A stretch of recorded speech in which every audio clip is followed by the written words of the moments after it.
Chairman దృష్టికి తీసుకొచ్చినప్పుడు, మా దృష్టికి తీసుకొచ్చినప్పుడు అక్కడ ఉన్నటువంటి వాటర్ సప్లై మెన్ ఎవరైతే ఉన్నారో వాళ్ళకు ఫస్ట్ మా వాళ్ళ కంటే ఇందాక చైర్మన్ గారు చెప్పినట్టు మీ వాళ్ళకి ఫస్ట్ ఆ వార్డులో ఉన్నటువంటి కౌన్సిల్ గౌరవిస్తూ వాళ్ళ ట్యాంకర్లు పంపాలని చెప్పి మేము కూడా ఎప్పటికప్పటికి వాళ్ళకు చెప్పడం జరిగింది.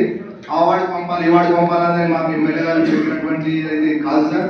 ఎమ్మెల్యే గారు మాకు అన్ని వార్డులకు సమానంగా న్యాయం చేయమని చెప్పేసి ఇక్కడ పంపించిండ్రు.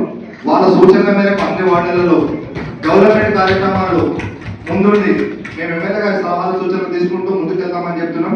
వాటర్ సమస్య 3 రోజులు ఉన్నప్పటికీ 3 రోజులు ప్రైవేట్ ట్యాంకర్లు కూడా ఎంగేజ్ చేస్తూ మున్సిపల్ ట్యాంకర్ల ద్వారా కూడా వాటర్ సప్లై చేయడానికి ఎప్పటికప్పుడు కమిషనర్ గారు, చైర్మన్ గారు, ఇంజనీర్ రెడ్డి గారు కోఆర్డినేట్ చేస్తూ పనిచేస్తారు సార్. ముఖ్యంగా జరుగుతుందో 99 ఆ ప్రణాళికలో భాగంగా ప్రతి వార్డును విజిట్ చేస్తూ శానిటేషన్ మీద కానీ, డ్రైనేజ్ వ్యవస్థ కానీ, రోడ్ల పైన ఉన్నటువంటి ఏదైతే సమస్యలు ఏమైతే ఉన్నాయో ప్రతిదీ కూడా నోట్ చేసుకోవడం జరుగుతుంది.